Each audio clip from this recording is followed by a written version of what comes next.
All right, everyone. Thanks for coming. We are so excited to have Andy with Appeal Productions here. We're going to do this 4-part marketing series. So we are recording each session and we will provide you with the recording afterwards.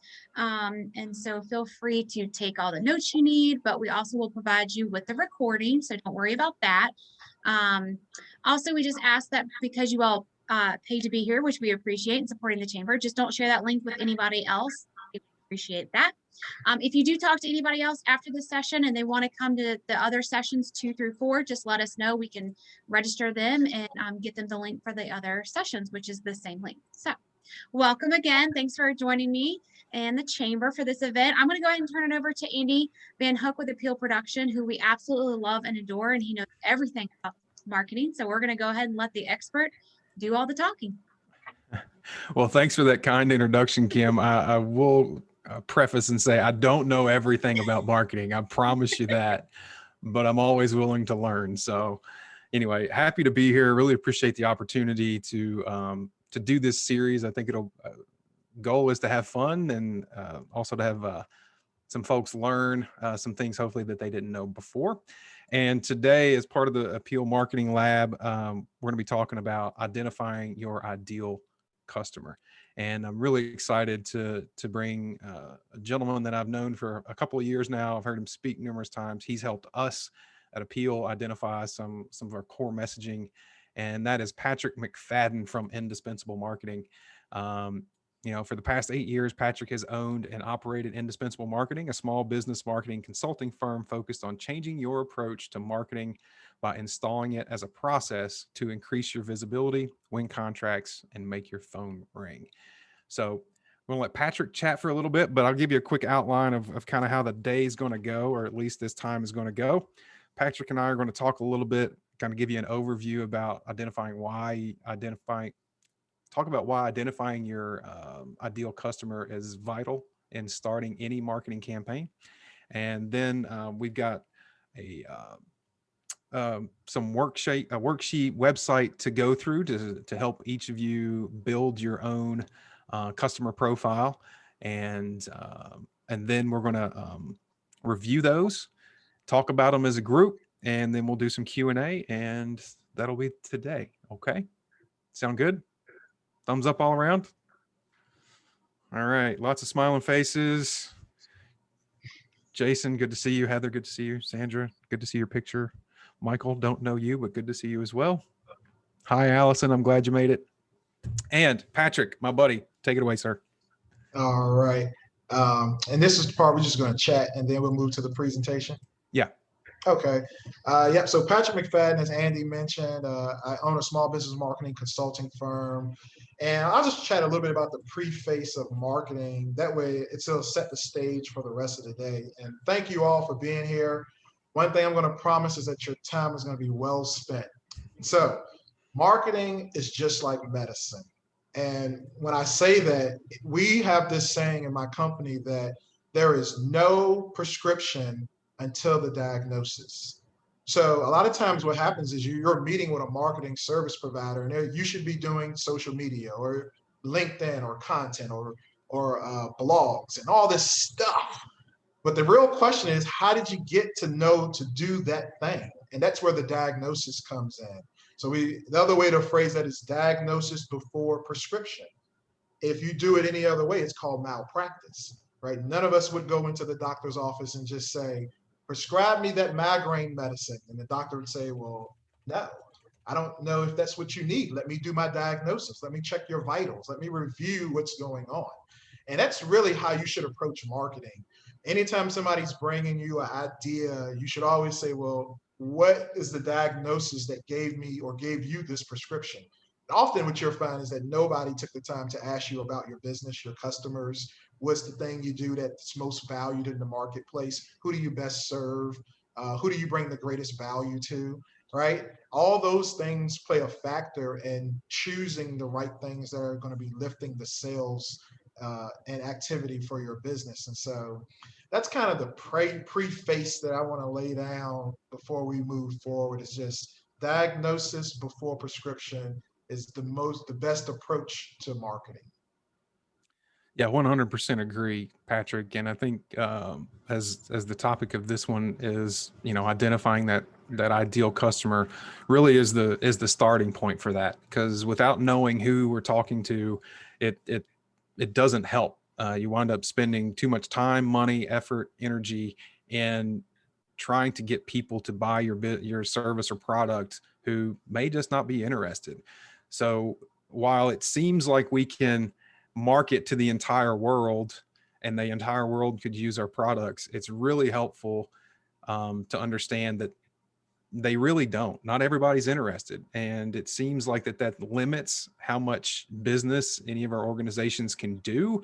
But actually, quite the opposite is true. When you really hone in on who your target audience is, you'll find that business growth happens more rapidly because you're hitting the people who really want to use your product or service. Patrick, you want to kick your presentation off? Absolutely. Let me go ahead and make me a host so I can share. Good call. Let me do that real quick. And Yep, you should be good now. Yep. Okay. Man, Rock Kim, star. bang, bang, Kim's on it. All right. Let me move this out the way. Hit the present button.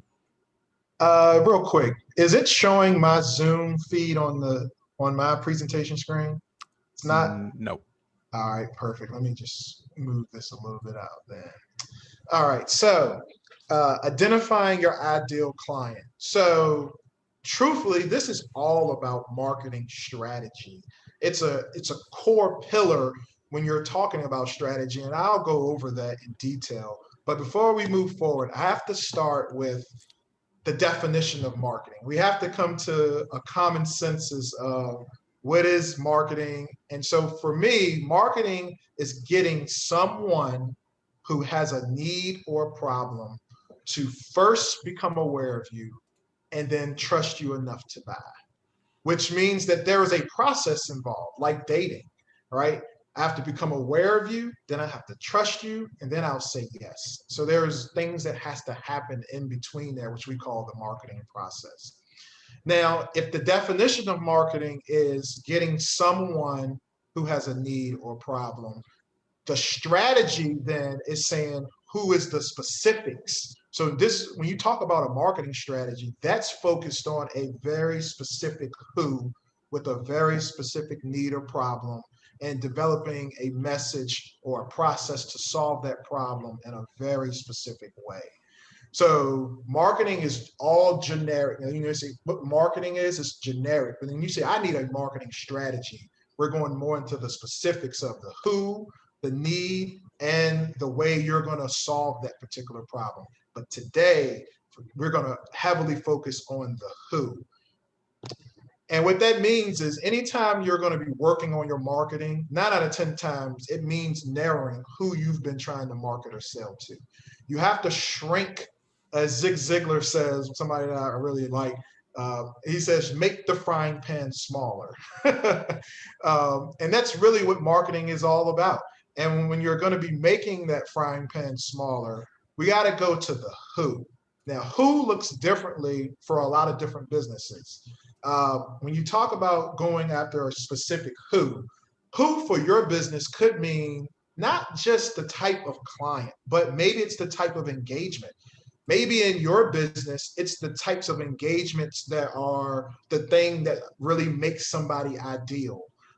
Maybe it's the types of contracts or the services or the products, or it could be the types of customers. Or maybe you're a very, very local business and your ideal who is in a specific geographic area. Maybe that's your who. Or maybe you're dealing with certain types of decision makers. So realize the who and ideal could mean any one of these things. It's not just the customer being ideal, but for example, in a dental practice, ideal could mean cosmetic surgery. That's the who. It's the type of service that we provide that makes the who we need to narrow and focus on down on rather than the actual person. So I want to give you a couple quick examples so you can see how real life companies narrowed their who and grew their revenue and business. So we've worked with the mortgage corporation, and for them, they only wanted to focus on home buyers with a 750 credit score. In fact, the first time home buyers were not profitable for them. They needed too much hand holding. This client didn't want to do that. They wanted people who had already been in that process, that knew what was going on, that they could speed up and walk them through. So they avoided that first time home buyer for them. Uh, Also, the vendors who typically work with first time home buyers aren't as efficient and quick and responsive as those of others. That's what they have found. They want people who've already shopped around already and that their income were above 200. So they're saying no to others and saying yes to those who. For a dental practice, a client that we have, they only want the older population. They call these other groups of people with problems. Plus, they limit the insurance that they actually accept. So they said that the younger crowd typically only want and only need at that point in time preventative maintenance. That's not where they make their money. It's actually not profitable for them to interact with the younger segment. So they focus on the older population. It's probably right now, we just had a conversation with them. That's going to probably shift to people with kids, but young adult children. So home service contractor, they only needed to focus on a specific geographic area because of gas and their techs. They limit the amount of services that they offer, and they avoided homeowners who don't have beautiful yards. They determined that having somebody who had a well maintained landscape mean that they probably would spend more money on the contracting services.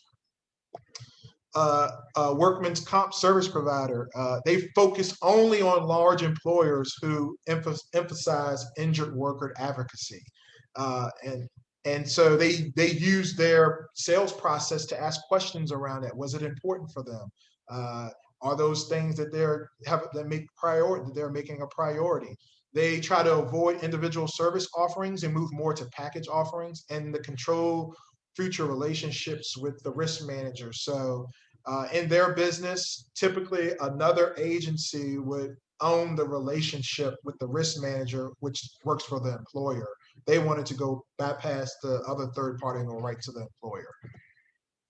Government contractor. We had a government contractor that sells batteries for a living, real quick. BAAS, batteries as a service, is a real thing. So they deliver batteries. Every time you see the UPS, FedEx, Target walkie-talkies and firefighters and ambulance, all the emergency services, they're the company that goes around every year and replace those batteries. And they get paid a retainer every year to go around and replace batteries in all the mobile devices. And so this is just a little bit about them, but even them, they needed to focus on the things that matter. So we're going to move into who is the ideal customer, because only focusing on budget or any of those other factors I'll explain real quick is a bad idea. So when we talk about an ideal customer, which again could be engagement, contract, service, right? We want to know first, is that thing or person profitable, right? Because you got to make money, you got to stay in business. Secondly, is what you deliver being a referable experience? Are those people or those people who engage in those types of contracts and engagements already talking to others? So what you want to identify for your ideal is profitable, already talks to others, but then values the thing that makes you different. That's another key component, that if you're going to engage in that type of contract, it better be one that you can over deliver on, and then that person or agency values the thing that you do differently. Now, here's why focusing only on budget or anything is bad. Let's say you're a chiropractor and you would say, well, who's your ideal customer? Anybody with a back. Well, the problem with that is everyone has a back. And you can say, well, anybody who has back pain. Well, a lot of people have back pain, but a lot of people who have back pain aren't motivated to fix that pain, right? So you have to find the person that has the pain, has the problem, has the right motivation to solve the problem. They have to be willing to spend money to solve it. I can have an outdated kitchen. Just because I have a kitchen doesn't mean I want to get it, and it's outdated doesn't mean I want to get it refreshed. So you need to find the people who are actually motivated to buy what you're selling. So that's key. Need, budget, motivation, behaviors. We'll go over more of that stuff. So some of you may say, well, Patrick, that's gave a little baseline, but what are other ways I could find my ideal? I'm gonna skip the first one and go to the second one. Review your reviews. What we find is that people who leave reviews had the right problem with the right experience, and you solved it in the way that they wanted. So your reviews are a great place to find your ideal customer. Testimonials are another great place to find your ideal customer, or any third-party proof. It could be, when we say third-party proof, it could be unsolicited information in terms of they sent you an email saying thank you for your service. And then the last one, interview those customers that you have or types of engagements that you found are profitable and that you tend to get a lot of referrals on. Sit down with them and just ask them a couple of questions. What is it that we do that others don't? Would you refer us? What's the one thing we should never stop doing? How'd you find out about us? Those types of things. That's how you find your ideal customer. And it helps you avoid competing on price. Because people who value what you do are not asking about the price. They're asking what are the experience they're going to get. So just to reemphasize on that, third-party proof indicates that a customer had the right problem, you solved it with the right approach, which gave them the right experience. Those three things are key. So once you have kind of identified them and have at least something to go off, you want to define them. What do they look like from a demographic standpoint? Demographics are typically, if it's business to consumer, age, sex, marriage, income, education, those type of things. If it's B2B, business to business, you're probably looking for industry, company size. You may look for titles or decision-making, organization structure, size, not only in terms of revenue, but maybe staff, those types of things. Geographics. Does geographics play a factor in your ideal customer? Is it a certain radius that you're serving? And behavior. Most people miss behavior, but I give you an example. For my small business marketing firm, we tend to attract those clients that we can identify want to dominate their industry. They care about the customer experience. They want to be able to deliver and communicate in a way that separates them from the pack. So we tend to attract, I can see those are like smoke signals. They treat their staff good. So those are behaviors that we identify like, okay, they're treating their staff good. They want to dominate their industry. They care about the customer experience. Those type of behaviors that you can almost as smoke signals. In some cases, you may give homework to your clients and say, well, do this. And then that's a smoke signal to us that you're really serious. Well, that's a behavior, right? That's a thing that you like, they took the chance to fill out our intake form. Then we know they're serious. So then you want to locate them. Where do they hang out? What do they read? What do they listen to? What do they search online? Locating them is where the money is made, as you can see, because if you know they hang out on, I'm just going online, LinkedIn or Facebook, then or LinkedIn. But a great example, we work with a consulting firm that only consulted with the medical, they call it academic universities. So you got VCUs, UVA, you have to have a medical component to the university. And it turns out that we got a chance to interview the directors of the pharmacies there. And we said, where do you hang out? And they said, oh, Vizient. I said, Vizient? What's Vizient? Oh, Vizient is our LinkedIn. That's where we look for contractors, service providers. We give out information. So we told our client to scrap LinkedIn, Facebook, and Twitter and just hang out on Vizient. So that's why this is important. And Vizient has a vendor portal. So that's what made it even better. What do they read? Do they read articles online? Do they read blogs? Do they read magazines? Those things are important. industry publications? Do they read newsletters in their inboxes? What do they listen to? Do they listen to podcasts? Do they listen to local radio? Those things are important so you know where to spend your money. And then what do they search online? Do they want to look at your reviews? Do they want to see past photos of your work? Do they look for testimonials or LinkedIn recommendations? Do they want to see case studies? What do they search online when they're vetting you? Understand them, timing triggers. What triggers them to start looking or searching for your service or product? You can often find that in your reviews. You'll see people who said, oh, I had this problem, so I reached out. And so that's one place you can find your timing triggers is reviews.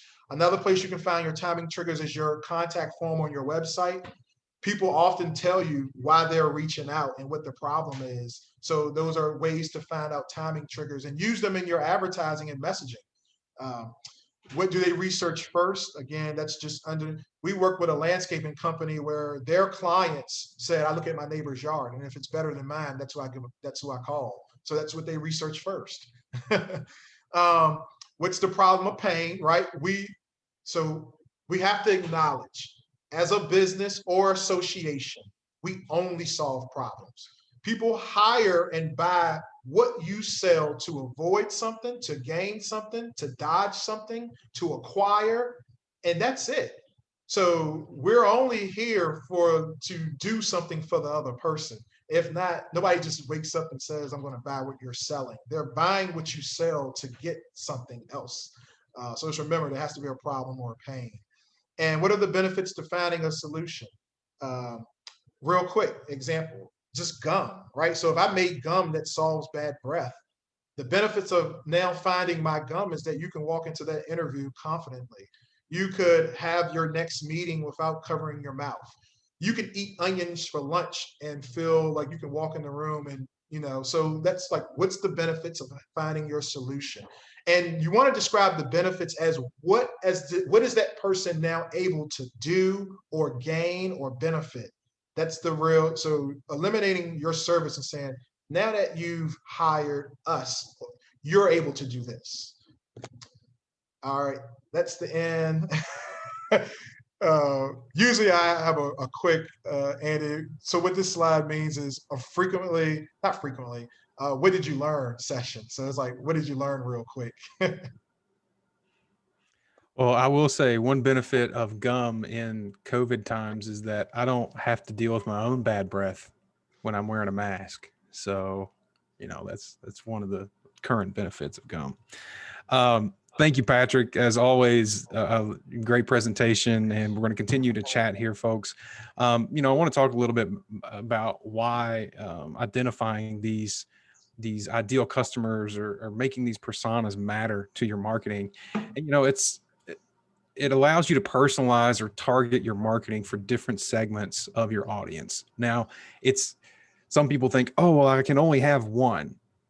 If you're starting out, only having one target audience or ideal customer is a really good way to start, so it's working.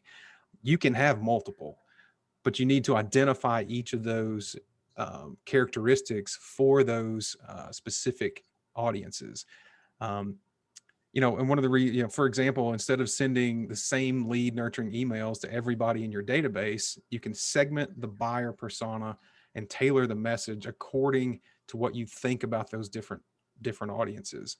So, whether you're the dentist that Patrick mentioned, and they're specifically looking for older folks and not younger people because they tend to have more dental problems, then how do they tailor that messaging in their campaigns to that specific audience?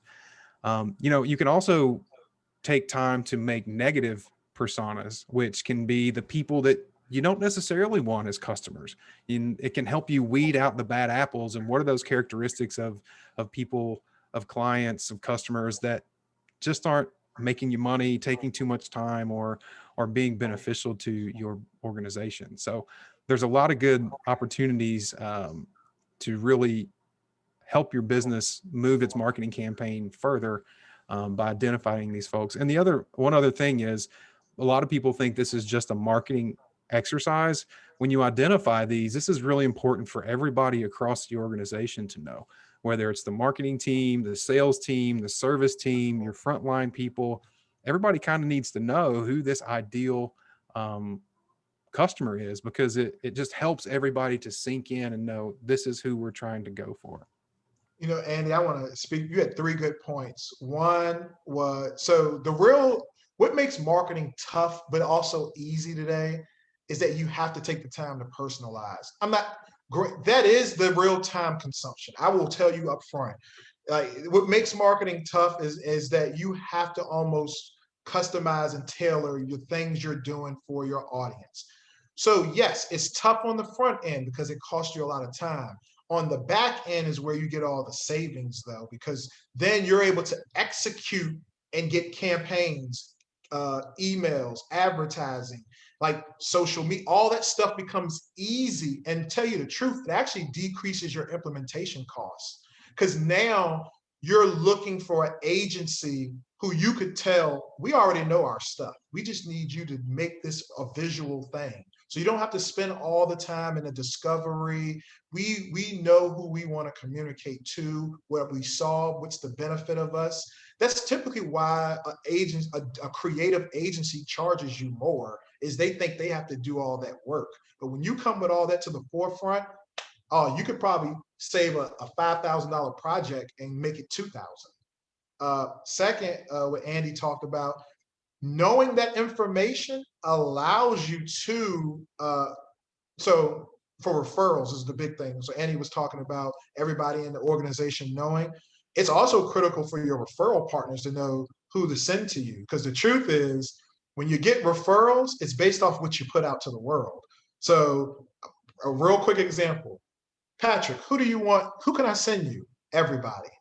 Okay, here's somebody that's 19 and just started a business. Oh, shucks. Why'd you send me them? You told me anybody. You didn't tell me established businesses who have old marketing, outdated material, who've been around, who has a small staff, who's not ranking on the internet. Like, so you see what I'm saying? You have to be clear, not only for you and your team, but for your referral partners as well, because you get the referrals that from what you put out to the world. So the more you narrow your messaging, the better your referrals will get. Not only that, you'll be able to attract real referral partners too, who say, hey, we notice you communicate with that type of client. We also chase that type of client. Maybe there's opportunities for us to promote you in our newsletter and you promote us in your newsletter. So those are my points that you made, additional commentary off what you said, Andy. Cool. Thank you, Patrick. All right. So next up, I'm not a big fan for reinventing the wheel, and there's good resources out there. Okay. So I'm going to post a link in the chat. All right. Everybody got it? So you're going to click on that link, and what we're going to do over the next, let's say 12 and a half minutes is I want each of you, I'm going to pop you into breakout rooms so you can go and focus and do your thing and work on building your persona. And what you'll see in this link, it's through a company called HubSpot. They're a great marketing resource. I read a lot of their stuff and use it. When you're there on the right-hand side, hit create new on make my persona. And then it'll walk you through some steps on naming the persona, picking an avatar, asking some questions. And then at the end, I want you to make sure that you save your persona. And if you get to do a couple, great. But try to really hone in on a persona and thinking about who this person is. I love the fact that giving them a name and a picture helps to visualize. An example I like to give is,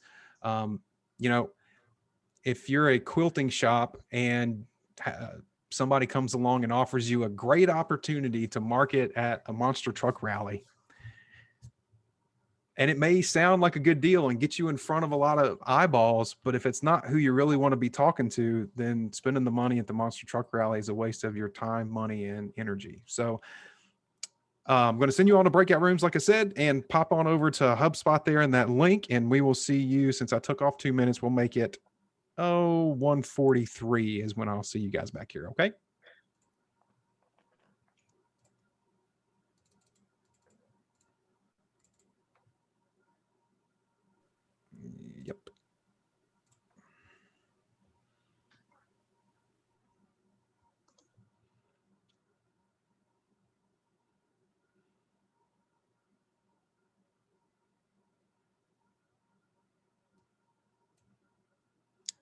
I got to step away for a quick minute. I'll be right back.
Great job, Patrick, as always, buddy.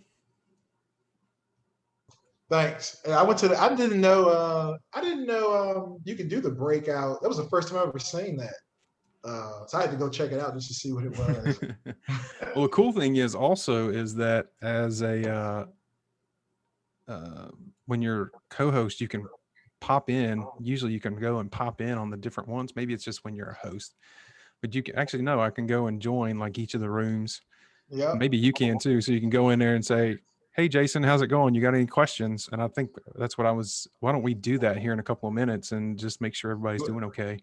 You want me to do it? I can start going down them now. Yeah. Why don't you start at 1 and I'll start at 10, and then we'll All right. yeah. Why don't you just do the first 4 or 5, and then I'll do the bottom 4 or 5. Perfect. Thank you, sir.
I like your sweater.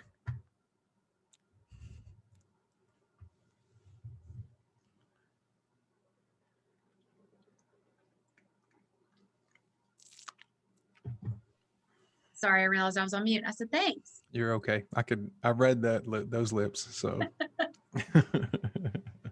Lip reading.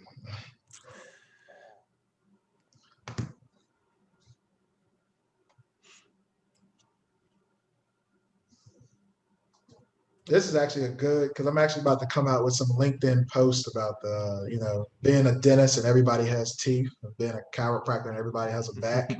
Doesn't mean they're motivated to solve their problem. That's right. That one I learned the hard way. You learn that one over the years. Like you have the problem.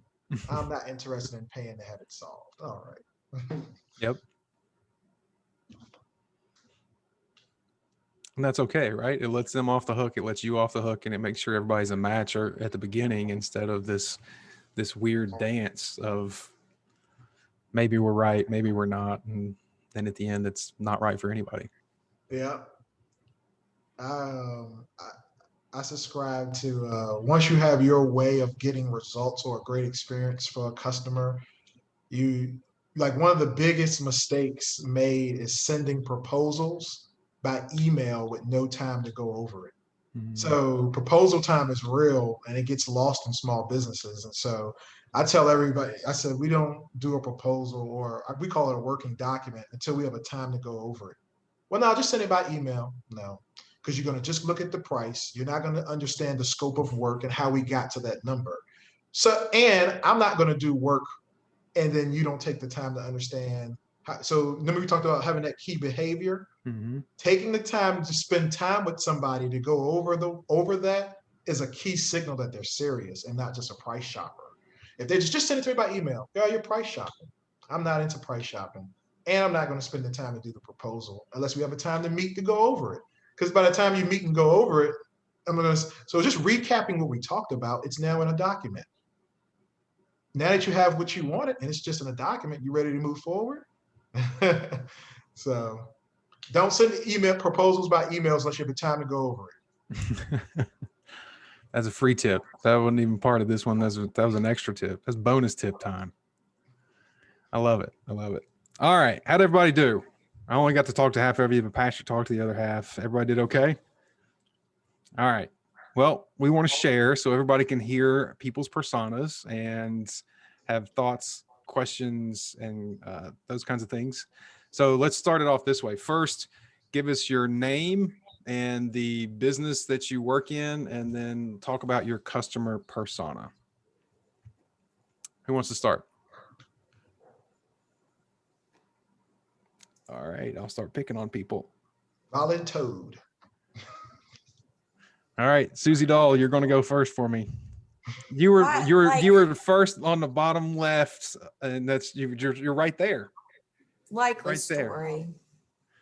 I feel picked And I on. know you're so shy and reserved. Yes. Thank you. For those that don't know me, he's spot on that assessment. Don't laugh, Kim. I see you. You're on the top of my screen. Just saying. So I work for Blue Ridge Community College in workforce and continuing education. So in our division, we serve, we have a couple of different layers to our business. So I personally program manage for business and industry. So I narrowed down my business category a little further into my leadership and management area. And so I developed my persona as Sam, 35 to 44 years of age. Highest level of education is somewhere around probably an associate's degree. Social networks are Facebook, Instagram, and LinkedIn. Primary industry being manufacturing. Size about 51 to 200. Their preferred method of communication is email. The tools that they need to do their job, they probably use employee scheduling software, word processing, reporting software, email, and project management. Primary responsibilities for a lot of our layers, like we looked at somewhere, I missed their title, but they're probably in like a coordinator level position. they're really looking at coordinating a project, people management, teamwork. They report to a director level, and some of their goals are to have better projects, better results from their projects. Cool. Good deal. That's great. Thank you. Thank you for jumping in first. Anybody have any thoughts or questions for Susie about her persona? No questions? Come on, y'all. All right, then we'll move next to Michael. So my name is Michael Gwaltney, and I'm a pediatrician. So a little background, I'm developing a pediatric micro practice. So my ideal person is a mom. Her name's Naomi. She's age 24 or 25 to 34, and her highest degree of education is a bachelor's degree. Naomi hangs out on Facebook, Instagram, and Pinterest, and her industry doesn't quite fit the mold, but it's being a mom. So I said healthcare, and she's a self-employed mom. Let me move my screen so I can read the rest of this. So her preferred method of communication is phone, text messaging, and face-to-face. Her job responsibilities is keeping the family going while working perhaps 20 to 40 hours a week. And she reports to herself and her family. The things she needs to do her job as a mom with respect to me being a pediatrician is having a relationship with someone who is a resource for the health of her children. And that job is her success is measured by the time she spends with her kids and the memories they create.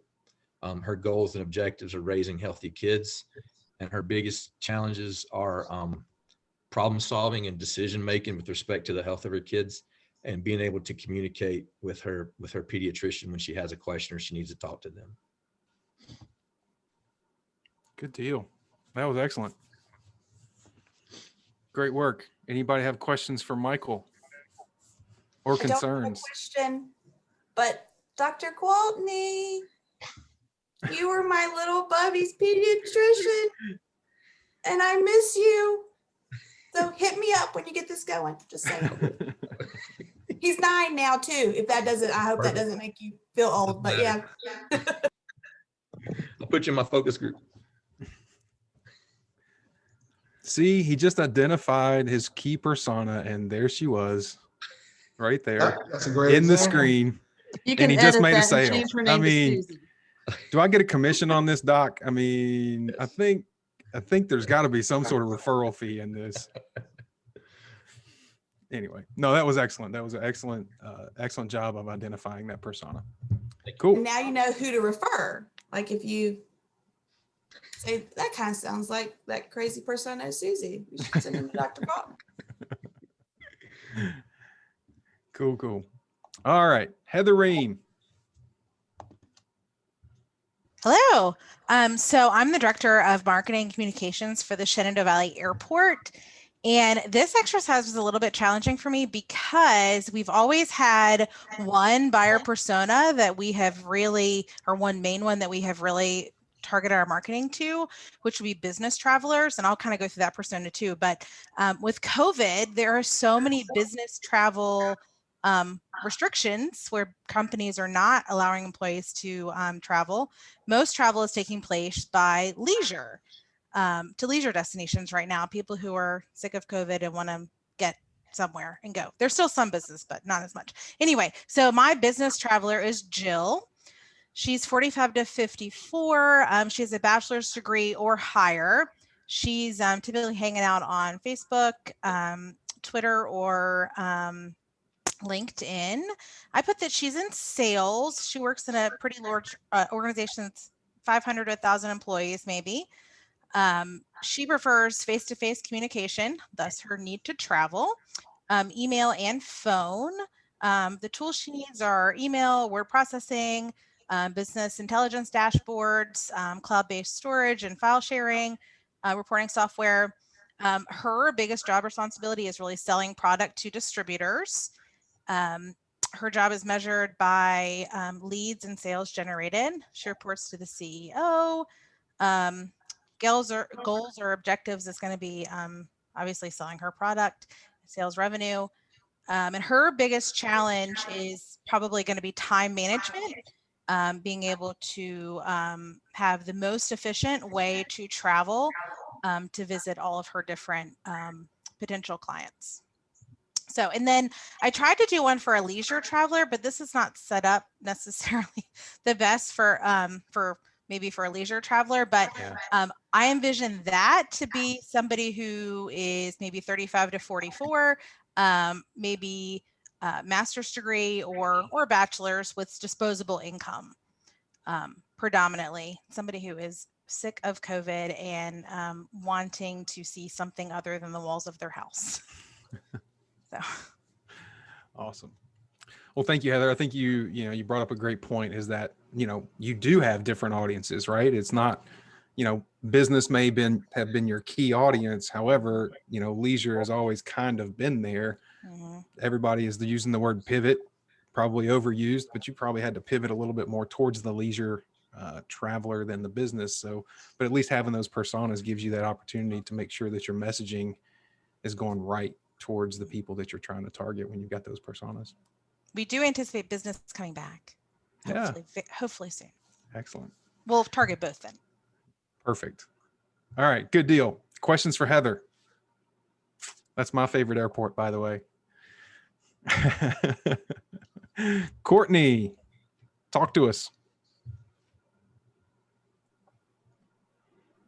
Uh-oh. She froze. So, I was on an article that Andy sent us, and we went at it a little bit differently just because we obviously market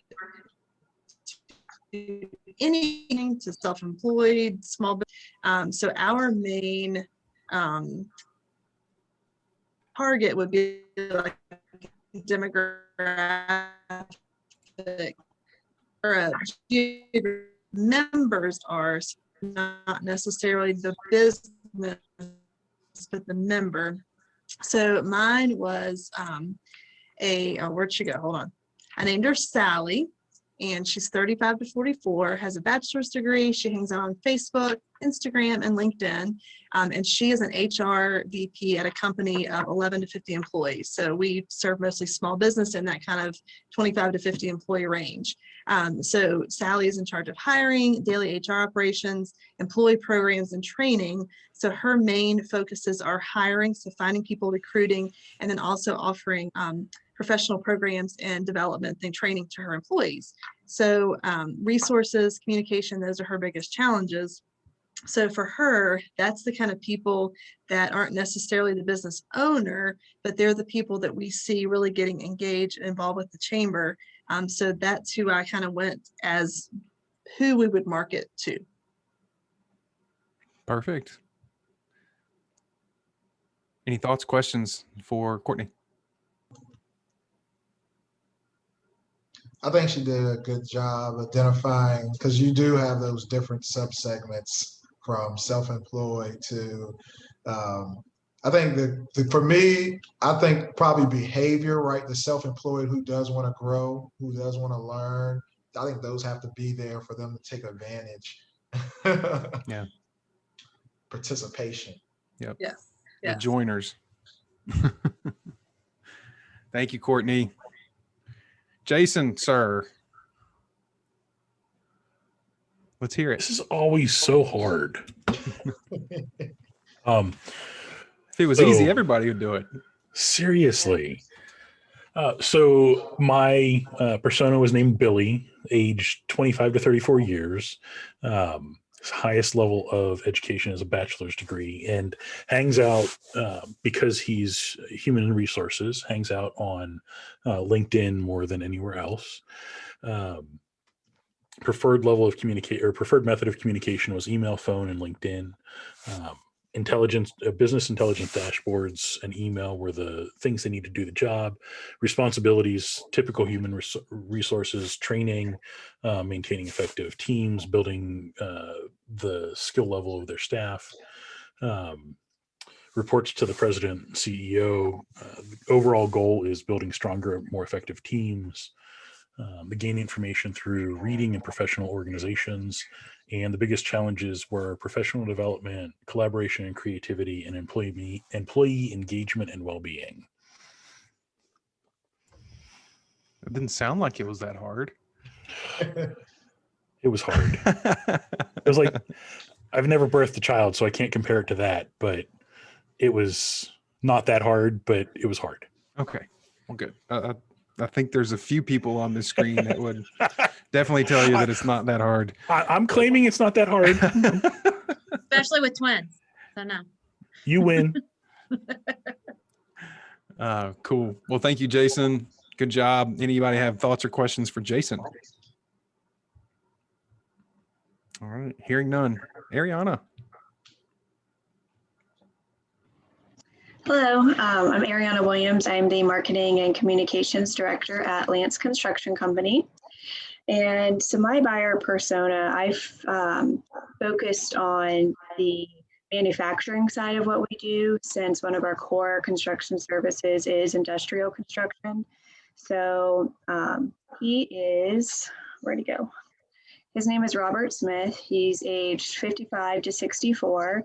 He has a bachelor's degree or possibly a master's degree. His social networks are going to be primarily Facebook and LinkedIn. His communication preferred method is going to primarily be email and then face-to-face.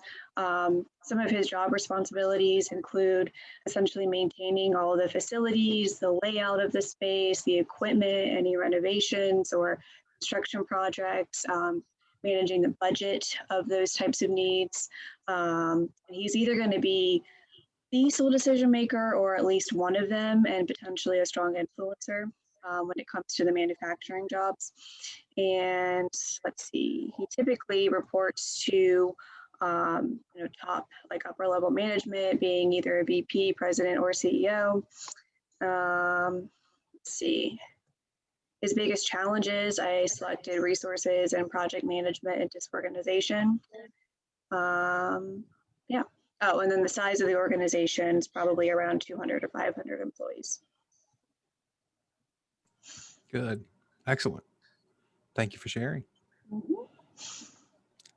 All right. Any questions for Ariana? Moving forward, Allison.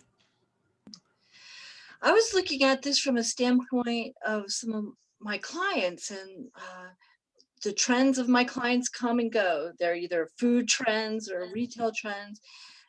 Hearing a lot from B&B. So I was trying to imagine the B&B customer, and there's several different target markets for the B&B customer, but they are definitely a niche, right? They're a special kind of people that will stay at a B&B. So I guess I went down this track of creating this persona of I called him a real estate bub. And he works for his big broker bub. And, he's got a lot of the same characteristics of you guys have talked about, but I was trying to focus on his biggest challenges. What's Bub's challenges, right?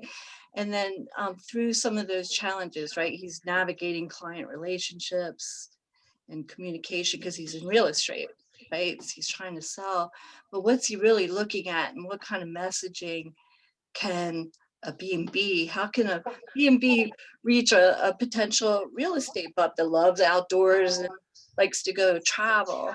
And so that's where the exercise ended. So I'm kind of left with, all right, so what do I do with Big Bub? What's the next step to really build that strategy? So. Cool. Thank you for sharing, Allison. Anybody have any thoughts or questions for Allison?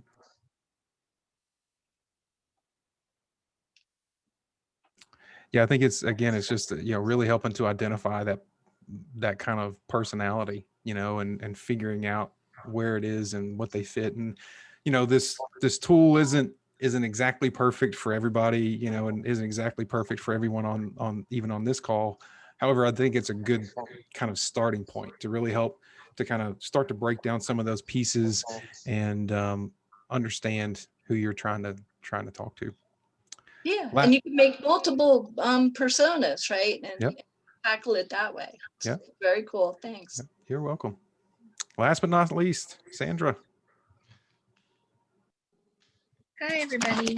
So I'm Sandy Smallis. I am the owner and director of Learning RX in Stanton and in Harrisonburg, but I'm also the owner of another company called East Coast Additive LLC, which just launched in December. So I did my customer persona for that. Normally my customer persona is moms. So for East Coast Additive, we're a 3D industrial print service company.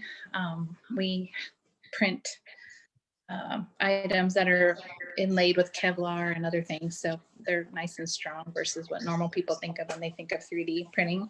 So my persona is Bill, the manufacturing engineer. He's about 35 to 44 years of age. He has a bachelor's degree and is probably halfway through a master's or all the way through. His social networks would be Facebook or LinkedIn, probably primarily LinkedIn. His industry is manufacturing. Organization size would be about 5 to 100 employees. Preferred method of communication would be email or phone. Job responsibilities would be troubleshooting design, efficiency, and cost on the production line. Reports to the CEO. They gain information through online courses, professional conferences, forums, LinkedIn. Tools they need to do their job would be cloud-based storage and file sharing applications, email, business intelligence dashboards, any way they communicate efficiently and effectively. Their job is measured by speed, innovation, and functionality.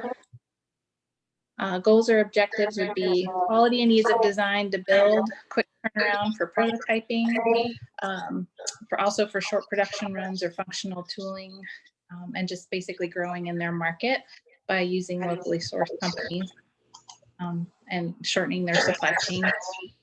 And biggest challenges would be resources, collaboration, and creativity. 3D printing is new in the marketplace, so getting over that hurdle. And then problem solving and decision making, and then project management and disorganization. And that's all. Cool. Awesome. Thanks, Sandy. Anybody have any questions or thoughts? I did have a thought. I'm wondering if I noticed a trend or not, but with personas, the men personas seem to like LinkedIn and the women are on Facebook. Did you guys notice that?